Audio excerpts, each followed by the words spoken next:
My first question for you is really about the acquisition and of the mortgage lender. It's the second acquisition of Shawbrook in recent months. What were the reasons behind this decision, and why now? So we've been working with TML for 3 years now in a commercial arrangement where we were funding their buy-to-let lending. So we've got to know them really well, and last year was many things to many people, I guess. But out of the tragedy and the chaos that was last year, we identified that there was actually great commercial opportunity in acquiring the mortgage lender. We already own 20% or so of the business, so it was a question that was never really that far from our minds. Once we kind of had a bit of the business, you're naturally inclined to think about buying the rest. And the timing of last year was great for them and for us. We saw opportunity to grow out of the pandemic, and we saw that in giving them the additional strength and value of having the backing of a bank, very importantly with a retail savings franchise, that we could really accelerate the growth of TML as well. So it kind of, to state the obvious, it worked for them and it worked for us. And actually, because we'd kind of been dating for the last 3 years, it was a pretty low risk move for us to take it to that next stage. Sure. And what does TML exactly add to the bank's wider proposition? So it very definitely extends the proposition. It's not, there's potentially some very, very modest overlap, but overwhelmingly it extends the proposition into a more mainstream distribution than we reach ourselves. So the Shawbrook brand historically, super strong in the commercial space, in the bridging space, in the complex buy-to-let space, and we've just kind of gone into that, not high street buy-to-let, but we've just kind of taken it down into that not quite so specialist, but still clever lending space. So we've substantially increased our footprint in the buy-to-let market as a function of doing that. And on day one, that includes a change in the distribution. TML operates with clubs and networks and packages up and down the country. Shawbrook historically has worked with a smaller group of very, very specialist brokers. Shawbrook will continue to overwhelmingly be dominated by distribution through that small cohort of very specialist brokers. But TML gives us a foot in the door with a new distribution opportunity that that's not going to change overnight, but we'll look to expand our footprint, increase brand awareness with more and more brokers, this year and well beyond. Do you think this will, as a result, if TML's distribution is in the packager and mortgage club kind of arena, as you mentioned, do you think this will give a bit more education to mortgage brokers on the specialist products that Shawbrook offers, like the bridging and the commercial that you mentioned? I think, I mean, it's challenging because I'm very conscious that mortgage brokers get pummeled by dozens and dozens, if not more, of emails every day from lenders promoting this, that, and the other, and like all of us, the time available to read that sort of stuff is very definitely finite. I think for me, I see it primarily as a brand equity raising thing. There's a lot of stuff that is quite unusual. And if you're not used to seeing that sort of stuff as a broker, then your first thought is, where can I go for help with this?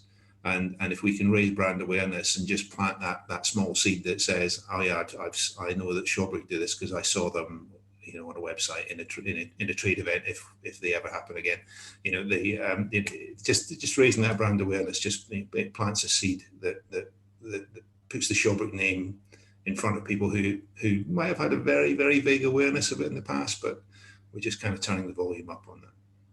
Sure. And you mentioned earlier as well, this move will make your kind of market share in the buy-to-let space larger. What big announcements or developments can brokers expect to hear from you and TML this year? So I think the answer to that is, I'm not really a big fan of flashy announcements and dramatic changes, because they Tale of Sound and Fury and all that sort of stuff. But I think that there is something that so TML will get a lot out of this, and as part of the rationale, we really want to kind of support the growth of the TML business, both buy-to-let and, of course, residential. They were recently back into the residential market again. And the strength of the balance sheet and the business that is Shawbrook gives them the raw material, if you like, to put it bluntly, to work with that and to grow that. So you'll see perhaps a more aggressive, a more expansive approach from TML to the market. A greater desire for growth. They've had any uncertainty that may have existed around funding and things like that has utterly disappeared.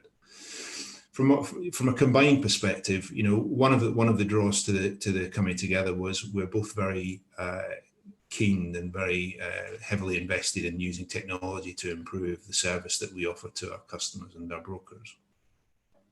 And I talk about it in terms of delivering a relentlessly dull service, which sounds massively underwhelming, but I recognise very much that, particularly in the specialist space where you're dealing with some potentially some very high value clients, what's essential for us is to give to brokers the certainty of execution that they need to be able to trust us.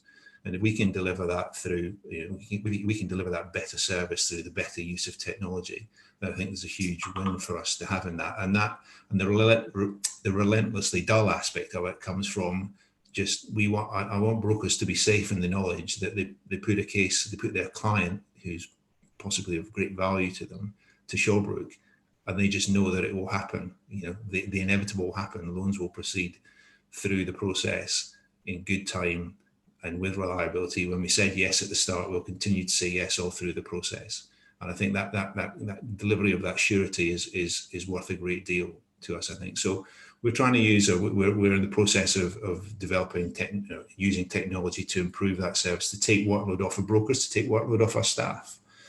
To be blunt, to shorten the time it takes from app to offer, from app to completion. We want to do all those things just to kind of be reliably dull.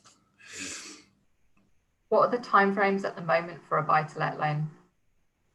So we're running it around about from start to finish on a buy-to-let loan. We're running it about 90 days at the moment, which is very much in line with the industry, as far as I'm aware, certainly with our part of the industry. But I think that being a specialist lender has often been used as some kind of excuse to say we're not going to be terribly quick, and I just don't buy it. I just don't buy that at all. I think that there is no reason whatsoever why specialist lending can't operate at the speed of some of the best lenders in the high street that are dealing with really quite simple cases, and that's the position that we aspire to. We're looking at turning cases around in a fraction of the time that we do at the moment. We already, on a very small scale for existing customers, during the last couple of years, we've transformed the product switch process for customers reaching the end of their term, and we took in excess of 90% out of the time scale on that through taking the process apart, putting it back together again, and underpinning it with technology. Yeah, and that's something you're just going to continue to enhance this year. You mentioned earlier as well, that that TML will be able to be more aggressive this year because of obviously the funding that it's got with Shawbrook backing it. How much buy-to-let business as a group across both brands are you aiming to complete in 2021? So I can't give you exact figures, but what I can say is that the coming together was very much the business case for the coming together of the two businesses was absolutely predicated upon driving growth out of both franchises. It's very common when businesses come together to look for the opportunity to take cost out and to look at excess capacity and remove that and all these sorts of negative things, and that just doesn't register in the equation here at all. This is absolutely about growing both businesses. So the TML team based largely up in Glasgow, there's something in the region of 130 people in that business today. That business is going to continue to grow. So, and ditto, the Shawbrook business will continue to grow as well. And out of interest, how long was the conversation on the cards for about the acquisition? Well, it's difficult to put a beginning and an end. Well, I can put an end to it, but it's difficult to put a beginning to that because we've had a 20% equity stake for some considerable period of time. So it was always in the ether, if you like. But certainly during the course of last year is probably when it started to perhaps come more towards the top of the pile and get more active consideration. Yeah. And my final question is really about how you see the buy-to-let market evolving this year. What do you think are the biggest challenges and opportunities for landlords and brokers in the buy-to-let arena? So I think we've all become amateur economists at the moment and amateur epidemiologists at the moment. And I think the biggest challenge for brokers, for investors, is to see through some of that and to you read a report in one paper one day and it tells you we're all going to hell in a handcart, and you read something the next day that says it's all going to be fine. I kind of tend towards the end of the spectrum that suggests it's all going to be fine. I think there are fundamentals within the UK housing market that say asset prices are going to stay pretty high. There might be a bit of a a few swings and roundabouts in the short term, but in the long term, it's going to keep the property is going to keep appreciating in value. So I think the challenge for investors in particular is to see through that and to make sure that they're looking at things for the long term. And the markets that we're in and TML are in are very much around aiming at the professional investor. I know that buy-to-let landlords are in it for 10, 15 and more years when they hold a property. You see considerable capital appreciation over those timescales, or you certainly have historically. So really kind of getting caught up in the noise of what's going to happen to house prices this year is really rather pointless. I think that so the challenge is about looking through to some of the more fundamentals that underpin it and making valid decisions to invest for the long term, in the same way as you make investment decisions if you were putting cash into a unit trust for the long term. Property is not a short-term punt.